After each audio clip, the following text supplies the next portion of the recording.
Hey Colds, it's Mrs. Hladun. I hope you're doing well. I am going to read to you today from The Secret Garden. And the thing that stinks is that I actually read this chapter last night and then it didn't, or 2 nights ago, sorry, but it didn't collect the recording right, so I have to redo it. So that's really a bummer.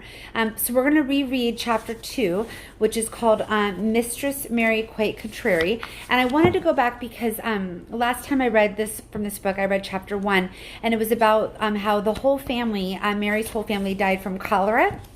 And I felt really bad after I read it because I was like, oh my gosh, here we are in the middle of this whole COVID thing, and we all have to stay at home, and we're all worried about being sick, and here I am reading about a story where everybody dies from this terrible disease. And I wanted you to know that what they're dealing with, cholera, is really different than what we're dealing with right now. Cholera is actually a disease that is caused by bacteria and materials in drinking water that's not clean. And so there have been several cases of epidemics of cholera because of unclean drinking water. But in modern times, like right now, you only really hear about cholera in places that just don't have good sanitary drinking water. You don't hear about it in the United States. It happens more in countries that we call third world countries, where they don't have all the same conveniences and technologies that we have in our country that help us have safe drinking water. So this isn't the kind of thing that you need to be worried about here in Lincoln for sure. But back in the time that this book was written, which was in the late 1800s, and early 1900s, cholera was a really big deal. And I learned through some research that cholera could kill people really fast. It's totally curable if you get to the doctor fast enough nowadays. But back then you didn't even know you were that sick until you were so sick you died. But now if you just go to the doctor, they give you fluids so that you don't get dehydrated. That's what actually kills people, is that they get too dehydrated. So nowadays it's really not a problem as long as you're close to a doctor. So anyways, just some things that I wanted to learn and share with you, and didn't want you to be nervous about what the story was about or what the disease was that they were afflicted with. So anyways, let's read about Mistress Mary Quite Contrary. I'm sorry for the weird, there's weird light. I think it's because of the lights that are behind me in my kitchen. I don't know how to fix that, so we're just going to go with it, okay? All right, here we go. Okay, here we go. Sorry, I'm trying to get me kind of centered. I don't know, it's weird. All right, here we go. Third time's a charm. Mistress Mary Quite Contrary. Mary had liked to look at her mother from a distance, and had thought her very pretty, but she knew very little of her, and could scarcely have been expected to love her or miss her very much when she was gone. She did not miss her at all, in fact, as she was a self-absorbed child, and she gave all of her entire thought to herself, as she'd always done.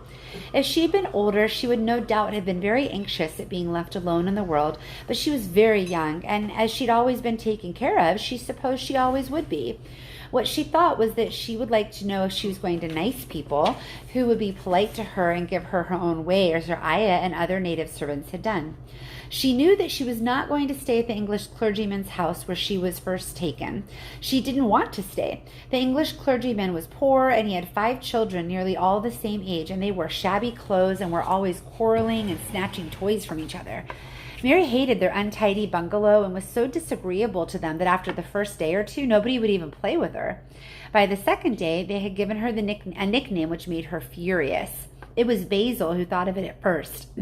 Basil was a little boy with impudent blue eyes and a turned-up nose, and Mary hated him. She was playing by herself under a tree just as she'd been playing the day the cholera broke out. She was making heaps of earth and paths for a garden, and Basil came and stood near to watch her. Presently, he got rather interested, and suddenly he made a suggestion. "Why don't you put a heap of stones there and pretend it's a rookery?" he said. "There in the middle," and he leaned over her to point. "Go away," cried Mary. "I don't want boys. Go away." For a moment, Basil looked angry, and then he began to tease. He was always teasing his sisters. He danced around and around her and made faces and sang and laughed. "Mistress Mary, quite contrary, how does your garden grow, with silver bells and cockle shells and marigolds all in a row?" He sang it until the other children heard and laughed too.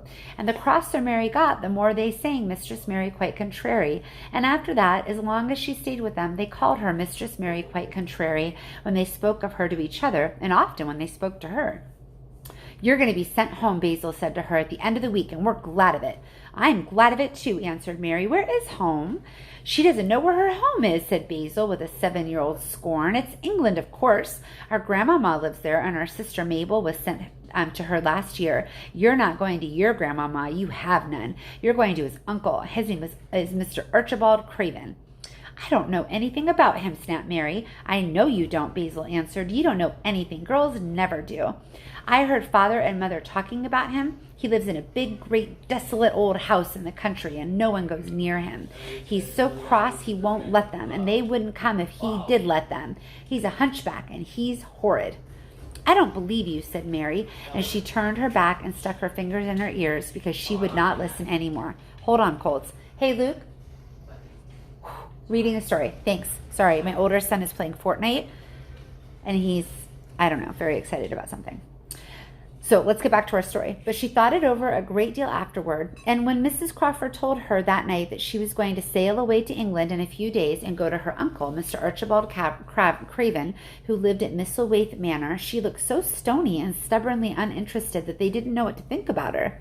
They tried to be kind to her, but she only turned her face away when Mrs. Crawford attempted to kiss her, and held herself stiffly when Mr. Crawford patted her on the shoulder. "She's such a plain child," Mrs. Crawford said pityingly afterwards, "and her mother was such a pretty creature. She had a pretty manner, too, and Mary has the most unattractive ways I ever saw in a child. The children call her Mistress Mary quite contrary, and though it's naughty of them, one can't help understanding it. Perhaps if her mother had carried her pretty face and her pretty manners oftener to the nursery, Mary might have learned some pretty ways too. It's very sad, now that the poor beautiful thing is gone, to remember that many people never even knew she had a child at all." "I believe she scarcely ever looked at her," sighed Mrs. Crawford, "and when her ayah was dead, there was no one to give a thought to the little thing. Think of the servants running away and leaving her all alone in that deserted bungalow. Colonel McGrew said he nearly jumped out of his skin when he opened the door and found her standing by herself in the middle of the room." Mary made the long voyage to England under the care of an officer's wife who was taking her children to leave them in a boarding school. She was very much absorbed in her own little boy and girl, and was rather glad to hand the child over to the woman that Mr. Archibald Craven sent to meet her in London. The woman was his housekeeper at Misselthwaite Manor, and her name was Mrs. Medlock. She was a stout woman with very red cheeks and sharp black eyes. She wore a very purple dress, a black silk mantle with jet fringe on it, and a black bonnet with purple velvet flowers which stuck up and trembled when she moved her head.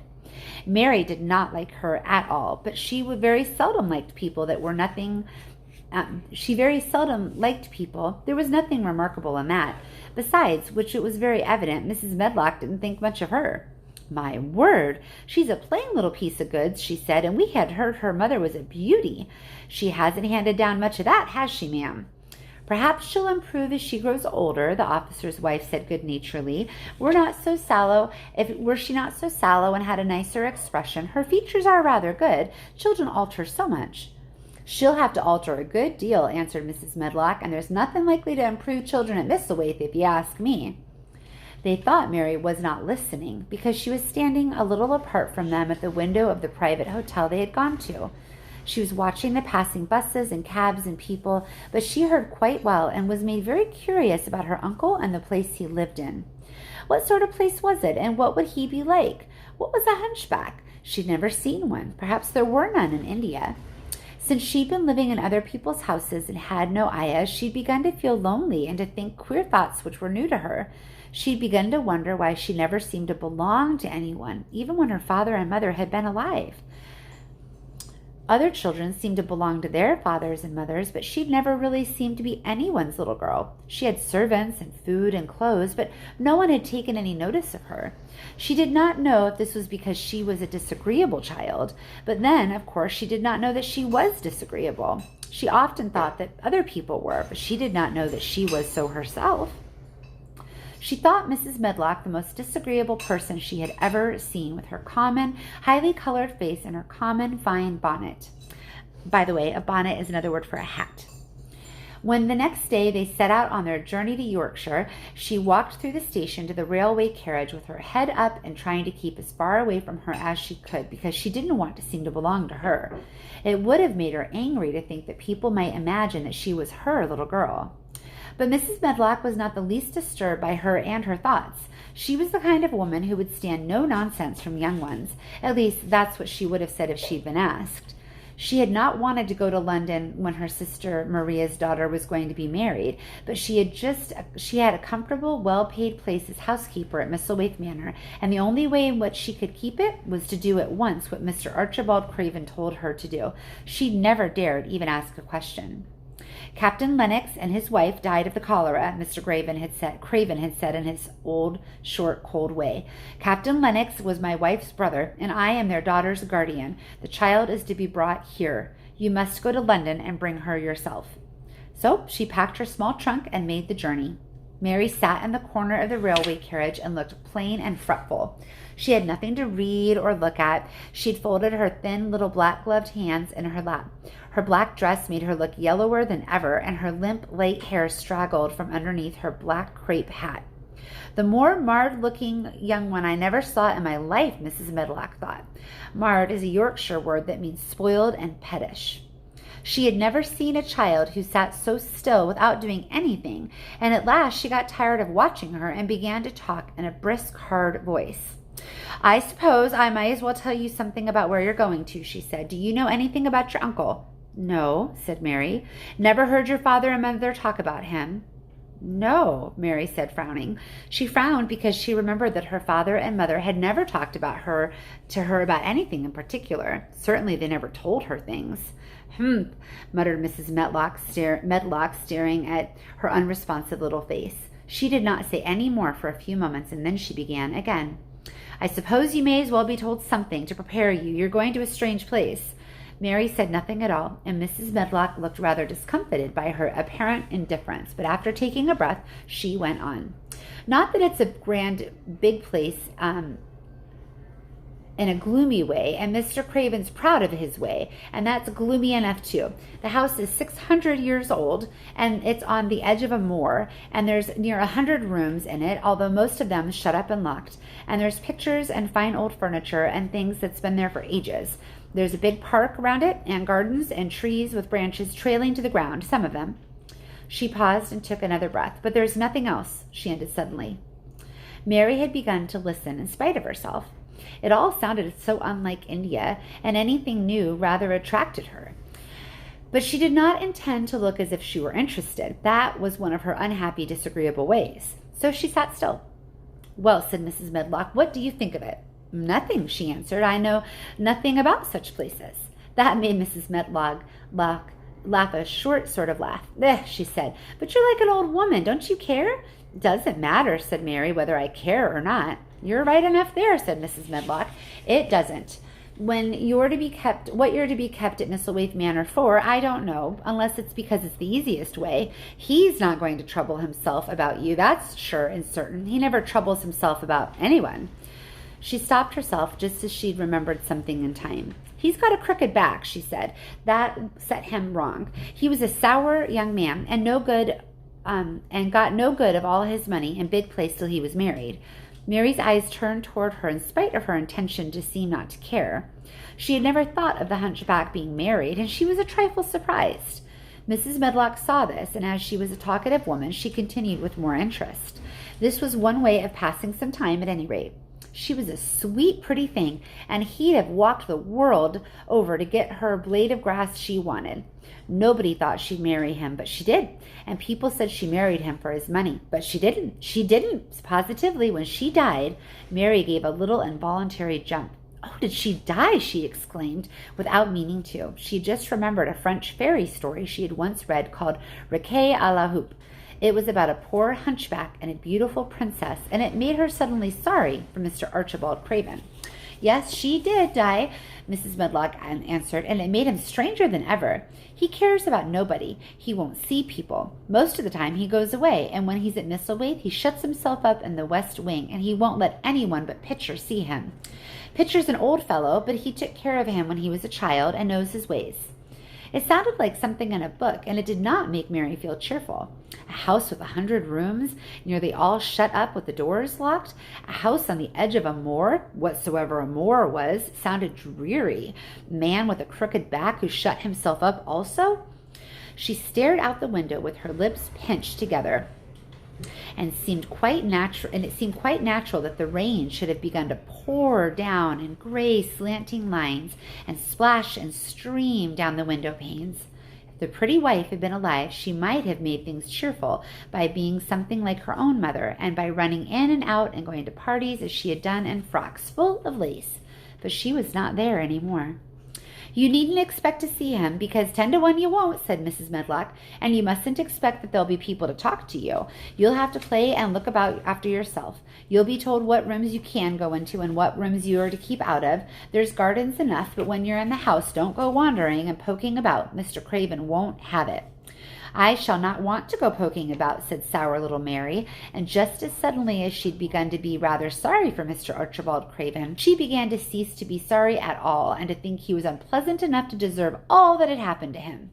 And she turned her face toward the streaming panes of the window on the railway carriage, and gazed out at the gray rainstorm, which looked as if it would go on forever and ever. She watched it so long and steadily that the grayness grew heavier and heavier before her eyes, and she fell asleep. And that's the end of chapter 2. This picture is from chapter 3, but I think it does a nice job of showing Mary and Mrs. Medlock on the train, so I'll show that to you. So tomorrow we'll read chapter 3, which is this chapter. It's called Across the Moor. So it sounds like we're going to find out tomorrow what a moor is. I wonder if you have any predictions or pictures in your head about what Mr. Craven's house might look like. I wonder what a 600-year-old house with 100 rooms and gardens and surrounded by a moor, what that might look like. So to put a picture in your brain, and maybe we'll find out more tomorrow. I hope you have a great day, Colts, and I will see you soon. Bye, friends.